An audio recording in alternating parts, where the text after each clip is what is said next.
нашем замечательном фестивале Мусустар.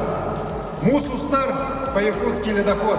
Это время, когда идет обновление, когда мощная сила природы ломает стереотипы и, невзирая на все преграды, несет людям весну, надежду на лучшее, надежду на обновление. Я рад, что сегодня могу здесь быть вместе с вами, с яркими представителями нашей молодежи. Я прошел по трекам, посмотрел, какие замечательные в этом году появились идеи, как идет вперед наша молодежь, как развивается.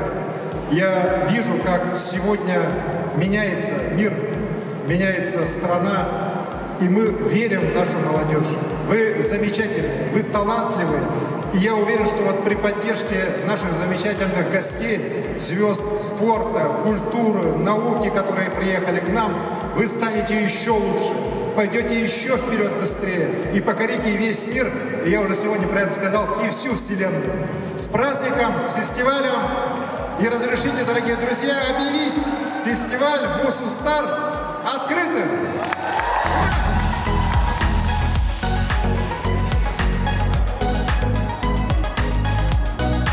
Знаете, с каждым годом качество мероприятий увеличивается, охват молодежи увеличивается, и молодых предпринимателей становится все больше и больше. Сегодня на площадке «Молодой бизнес» представлена продукция местных молодых предпринимателей, которые готовы к импортозамещению. Они уже производят и сельскохозяйственные продукции, так что вы можете ознакомиться, пообщаться с ними. Дети готовы. У нас молодежное предпринимательство, вы сами понимаете, оно развивалось уже с давних времен. И количество молодых предпринимателей, которые готовы к изменениям, их очень много. Для них это новый вызов, для них новый формат, поэтому все зависит от наших молодых предпринимателей. У нас был трек Digital NIT, и мы представляли свое мероприятие под названием Биохакатон, которое уже идет 4-й год у нас, традиционное мероприятие, где школьники и студенты, молодые ученые делали максимально крутые биотехнологические проекты.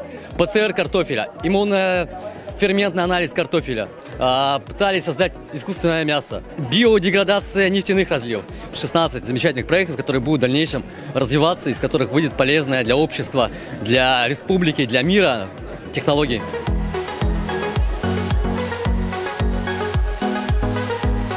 Александр Сергеевич, один вопрос для трека журналистика и блогерства.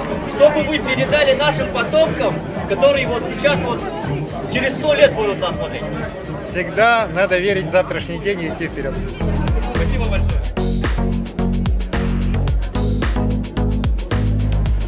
Атмосфера, как видите сами, очень позитивная, брызжет энергией, молодежью. Очень приятно находиться здесь и быть частью этого всего большого мероприятия. Молодежь – это наше будущее. Молодежь, которая сегодня работает по этим 10 трекам, они действительно важны как креативная часть развития нашего лучшего, нашей Якутии. Через 100 лет что пожелать?